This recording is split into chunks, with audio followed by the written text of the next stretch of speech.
Okay, you guys have hung with us a long time. The last round is everybody getting to tell their face of God's story. You don't get first up.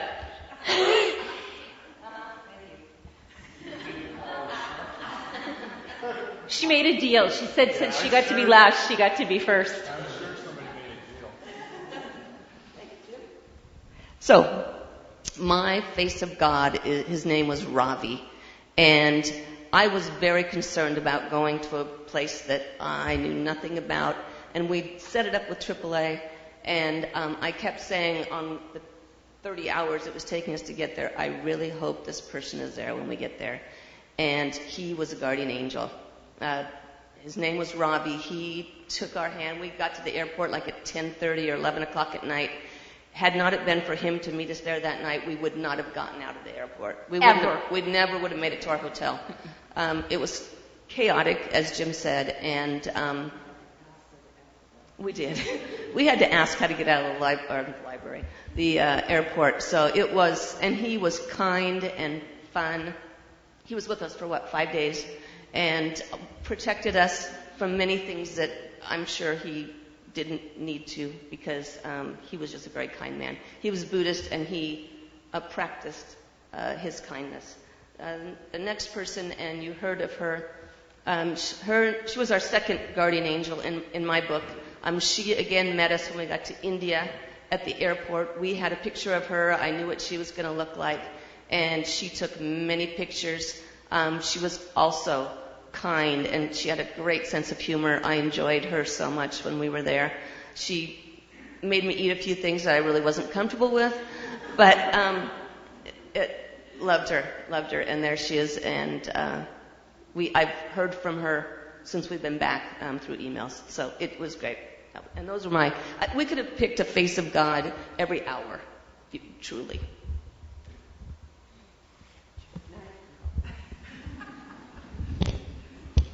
Okay. This is not my face of God one, but I wanted to say that on the trip, I really felt why we went was to come back here and give this explanation to you about how our money's being used in that. And I really believe that I got changed, and us going there, there's no way to describe that every kid at those schools, and this little girl, she had just been taught to make cookies, mullet cookies, and they had made an oven for the 2 or 3 villages. And she had learned to do it, and she made some, and then we ate some of them. And when you said this was really good, I hope you keep up the good work, the smile on her face from telling her that she had done a good thing, I'll never get over. And it's just like every person, the little old ladies we shook hands with, the men, everyone wanted to say, thank you for coming. And I'll never forget that. Which leads to this, and this is the only picture I have. This is not the guy, but I think it was his uncle. This is the village that we couldn't talk to anybody until we really got into their homes, especially the women. So we're traveling. We kind of divided up in groups, and I was with the teacher in the town. And we went, he was showing us his stuff, and then I ventured out, and I ended up with the teacher and another one, and it was this man's uncle. And I remember what he said.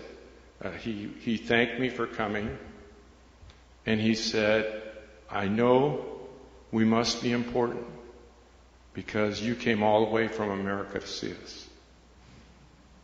And that really touched me.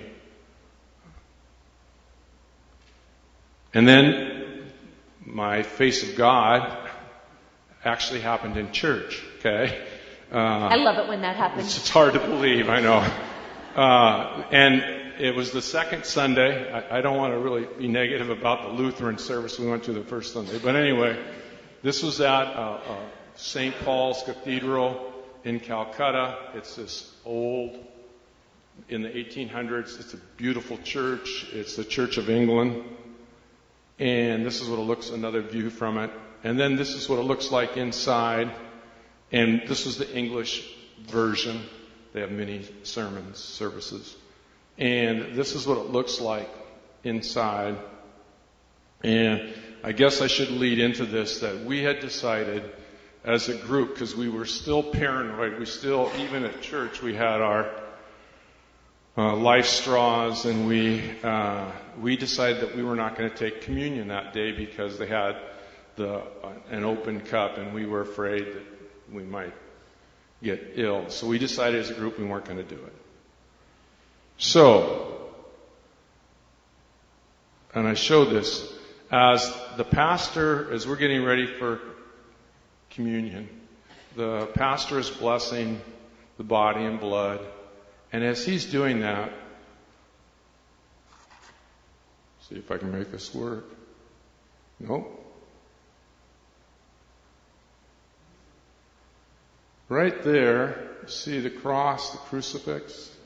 In flies, right there.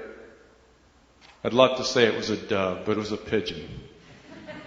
But as he's finishing up, in flies this pigeon, and lands right above the cross and doesn't move back and forth, just kind of stays there. And the whole church has communion and is all done. And at the end, he's saying the final communion prayer in the light, and the dove flies away. And to me, or the pigeon, and I don't know if you know, a couple weeks before that, Jesus had been baptized in the Jordan by John the Baptist, and the dove coming down and saying, "This is my beloved Son in whom I'm well pleased." And I looked at that and I went, God is saying, my Son died for you. You can at least go to communion. I will take care of you. And that was my face of God. And the weird thing is, we all saw it, we all went out, and we all went, we should have had communion.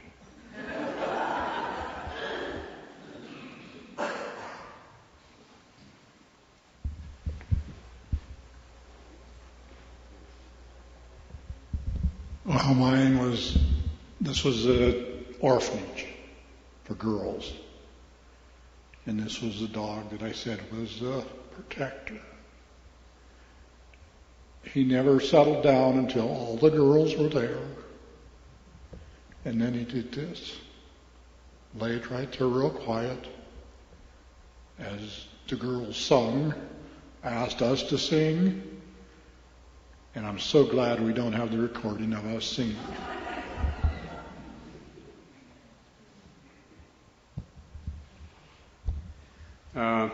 My face of God, as Debbie said it in a little bit, that every hour, every minute was kind of the face of God. The whole trip was amazing. But this flower represents to me, one of the villages we outreach, they had like 4 bouquets of flowers. I already received one. Can't remember, Jim received one, and somebody else. A little girl about, I'm going to guess 5 years old, had another one, brought it up to me, and I already had one. And I looked around and I accepted it from her because I didn't want to turn her down. And to me, that little girl was my face of God. She brought me my second one, and why, I don't know. And that just sticks in my mind that she came back up, and I could never find her later on. So to me, didn't have a picture of her. I didn't take a lot of pictures like everybody else, but that flower, she had a red flower in her hair. That's why the flower represents the little girl that brought me the second one. And that was, to me, I thought about that a lot. Here's mine, going to Mother Teresa's, the headquarters. It was pretty moving, made the hair on the back of my neck stand. But I could go on for a long time about her, so if you got anybody that doesn't know about her, Google her. All the things she did in this world is unbelievable. The poor she took care of, she has orphanages, and unbelievable. And I'll never forget going there.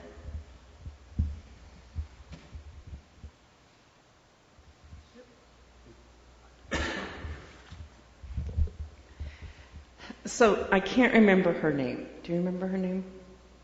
I don't remember her name. So we were up at one of our last FRB sites, and there was a lot of questioning about whether the money was being used for the right purposes, where was it going, what was being done.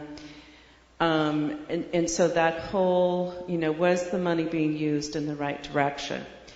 This woman, when we went to her main office to have a lunch, was in her office, and she had several awards. Some of them were from the UN, some of them from Mother Teresa, and I don't know whether she got them directly from her or it was part of a project.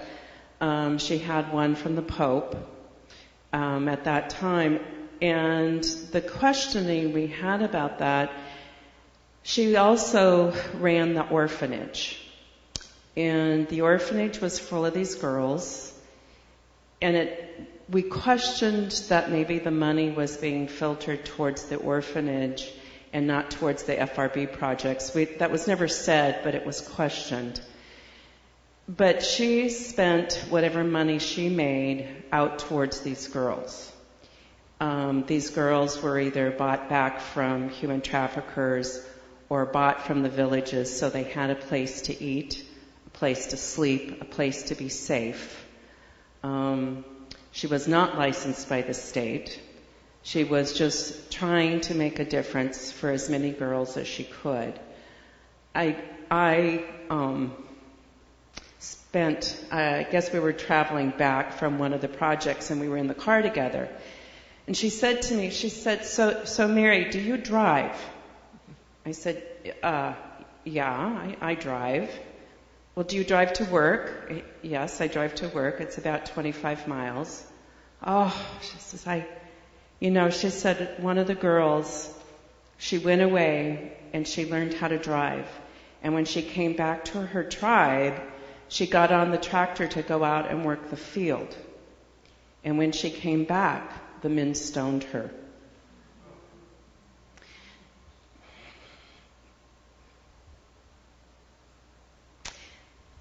This woman is trying to make a difference.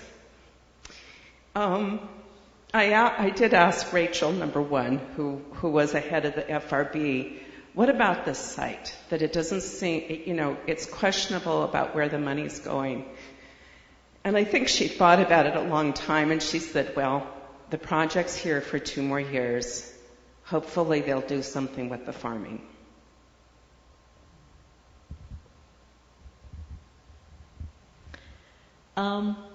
My face of God surprised me because I look in children's eyes. I'm sorry, I don't really care for old people that much. So, God in His ways, old people are the ones that became my face.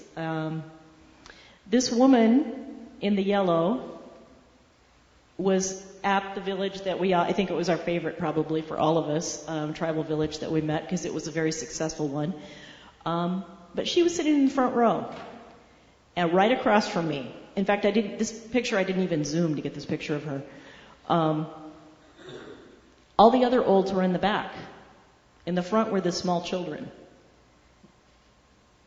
And she sat and made eye contact with me for the longest time. We couldn't communicate. I would smile at her, and that was about it. And there was just something special about her. And her wanting to be in the front and wanting to be close to us. Another thing in India, what we were told and what we've read is it's rude to show your souls to someone. You don't put your feet up. Either she didn't care or she didn't think we knew about that, but I love looking at her feet. And she was very distracting for me in that village. So I thought she was it until I went to another village. And it was the one we were sitting in the concrete building with the outsiders looking in the window.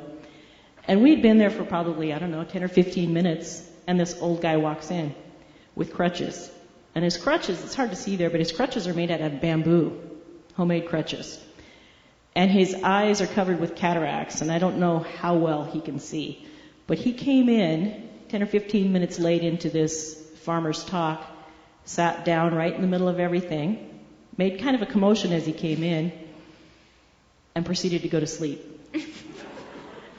And I thought, there are no watches or clocks in the village. Everything kind of runs slow. India time. Yeah, India time. Everything was late. So, of course, he was late. I don't know how far he walked to get there.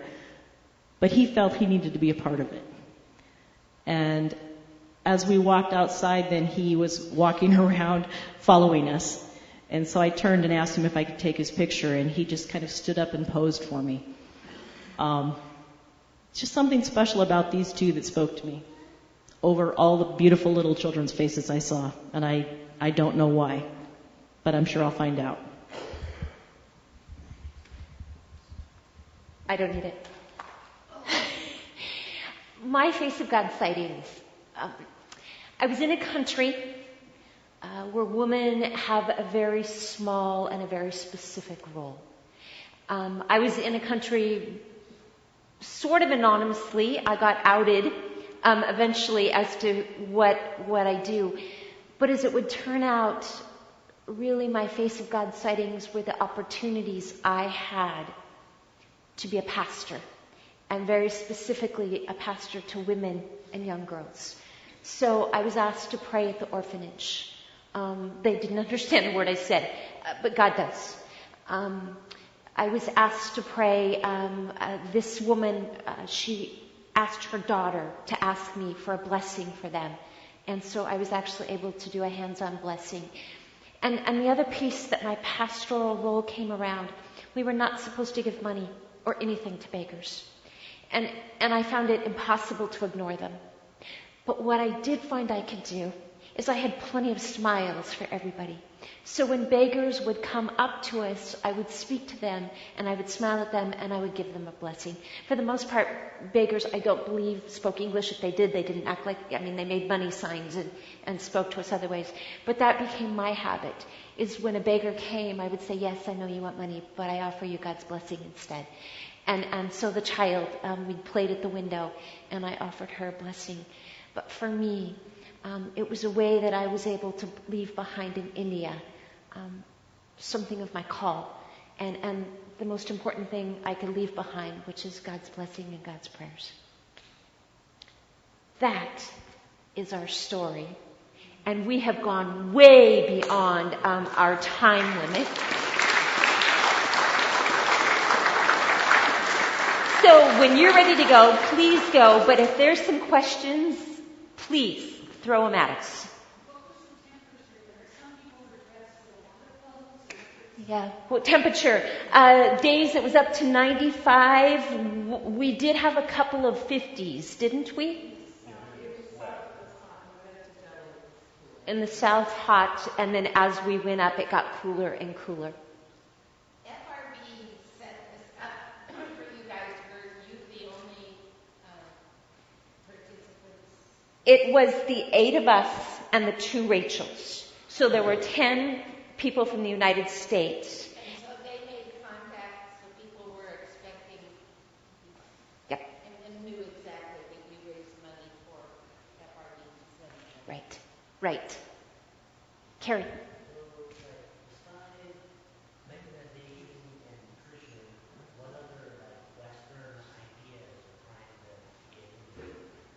What sort of Western ideas are coming along for agriculture? Well, like we talked, the vegetables coming in, raising more vegetables to supplement their diet, going away from rice and going to the sorghum, the millet, has more value to it. Speak to some ways that Western doesn't work well, like with the chemicals they get. One of the gentlemen was with us one day. They're moving a little more towards organic because their inputs are getting so much, buying the fertilizers and chemicals to grow crops. And I think they get it from the dealers and they don't pay for it and they have an account going. And we understood when they sell their crop, by the time they sell it and pay everything back, there's no money left. Part of it's corruptions. Part of it is they said this. The farmers sometimes are illiterate. They don't know what they're putting on. There's no regulations. So they may put too much on. The food may not be safe because they don't know what they're putting on. So they're going more the organic, trying to, because they don't have the inputs in, and maybe the food will be safer and they don't have as much cost into it. And right now, the crops do look actually nice. We were impressed how they look, uniformly colored stuff. You know, Carrie, you asked an agricultural question, but over and over again, it's a very strange thing because these malnourished children that are sitting in the dirt pull out a cell phone to take pictures of the Westerners. Indians, because of the untouchables, greet each other like this. But the Westerners, they want to shake our hands. So as soon as anything was done, the children or the adults all come over to shake our hands. So East is meeting West in all sorts of colliding ways, sometimes helpful, sometimes not helpful.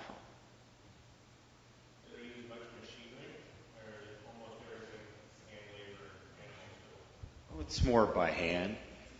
The objective there is not to mechanize and get rid of jobs. It's to see how many people you can give a job.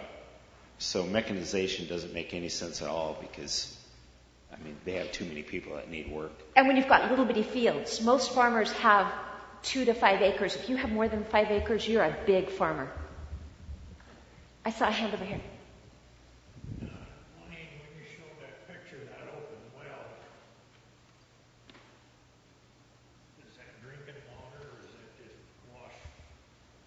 Well, some of it is their drinking water, and most of their wells are open like that. I'd say they all are, except for one place we saw a well casing going down. And I guess the problem with the drilling wells like we do here, they get arsenic. So if they put a lot of money in the well and they arsenic it, it's no good for them. And the other thing with water, I do need to add, we didn't touch on it a whole lot. We come here, feel so blessed we are. And if you guys all remember last year, our county, Marion County, was a drought county last year, declared with 26 other counties in Oregon, I think. Well, I thought on my own farm, yes, drought hurt us. But I still had a crop. The crops were less. In India, if there's no water, there were places they did not even plant rice. So we have never experienced that, that there's not enough water to plant a crop. They couldn't. They were in a 10-year drought. There were some articles in the Statesman before we left that talked about that. They're trying to catch water, reservoirs. They call them what they call the other things in the check dams. But sometimes there's not enough water; they can't even catch it. There's nothing to catch. But yeah, the water doesn't look good, but it's in those big round things down below. You dip a bucket in, or some where the wells have pumps in them.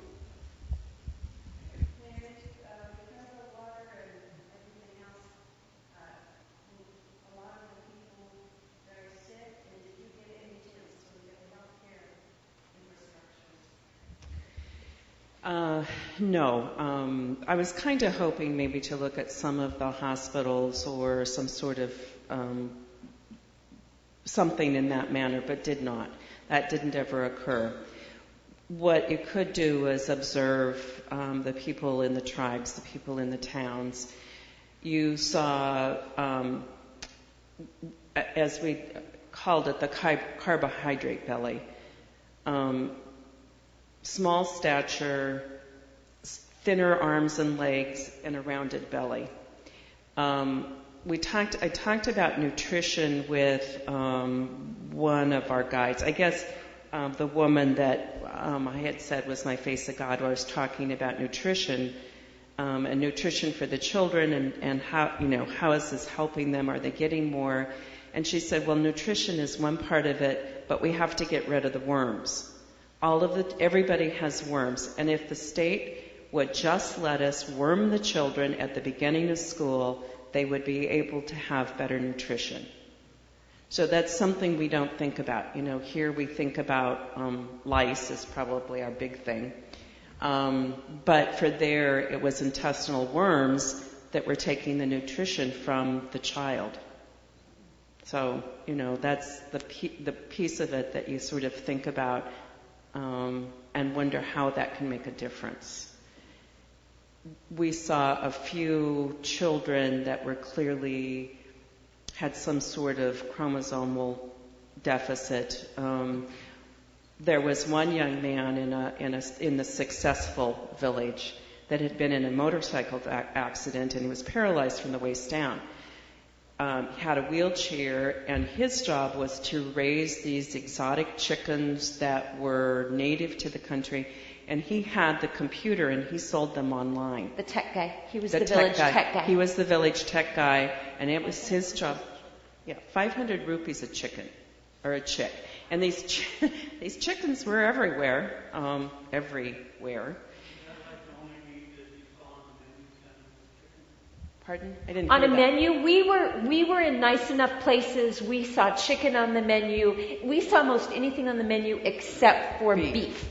Yeah, But they wouldn't have it. Villages wouldn't have it in their menu. There was one village. We had the fish. We had fish, and you guys got chicken in one village. But of all the villages that fed us, we only saw the meat in that one. Depends on the religion. Well, yes, some places they did eat pork. We did have pork in some of the hotels. It depends on the religion. And so the Buddhists didn't have the same kind of regulations around their foods as the Islam. So depending, as we went higher up in India, the religion changed, so our menu changed. So Hindu would be no beef, and Muslim would be no pork. Those would be the religious constrictions. I've had Indian clients for over 21 years, and tell me they're just the most respectful, best clients I've ever had. Yeah, we found them to be incredibly respectful. Anything else before we get out of here? I'm going to go over here, and then I'm going to come back over here. The 10% of kids that couldn't breed, how many kids would that be? I remember that Sri Lanka. So in Sri Lanka, it would be 10%, and I don't know what he's wanting to know if we'd know a number, and I would have no idea in Sri Lanka. It's going to be much, much higher in India. Yeah, India, the literacy rate was not good. Not good. It was really surprising. He in Sri Lanka told us Sri Lanka had the highest literacy rate in the world. Isn't that what he told us? I don't know if it's true or not, but it's what our tour guide told us. Janet.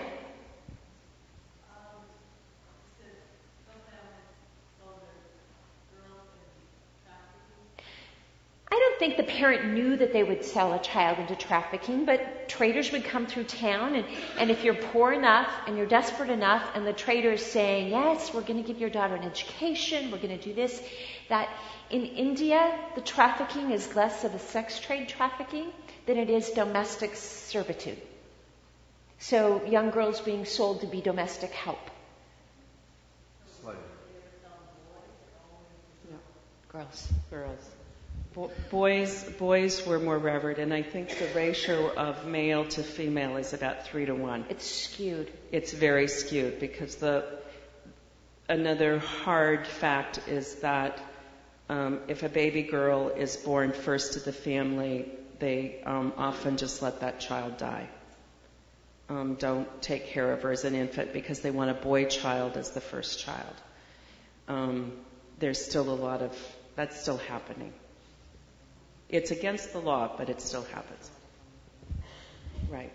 Yeah, while we were there, we were reading some articles that it had become law that they could no longer do ultrasound and tell the parents whether they were having a boy or a girl. Many of the marriages are arranged where the live-in go.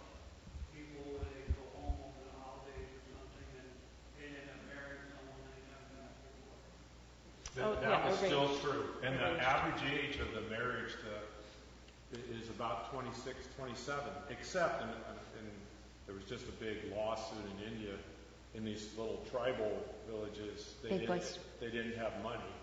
So that as soon as the girl, anyway, she was young, 13 or 14, the father wanted to arrange a marriage for her. And by law, they can't do that until they're 18. So she was fighting and actually took her father to court and won, but kicked out of the village because she wasn't so, the state put her into a home and stuff. And there were a number of things like that. And you saw our beautiful daughter, Kenzie, my beautiful daughter. She too has an arranged marriage. Her mother's no longer living, but the parents have arranged it. But they get to decide when they want to get married. She's already 25, and they are still not. That is the person she will marry, but they get to decide when. And India, they are, not all, but the habit is becoming to marry later and later. Dhruva's marriage was arranged. Salome, our guide in southern India, has a daughter who's, 25 or something like that? And Salome is very Catholic, but her daughter will have an arranged marriage also.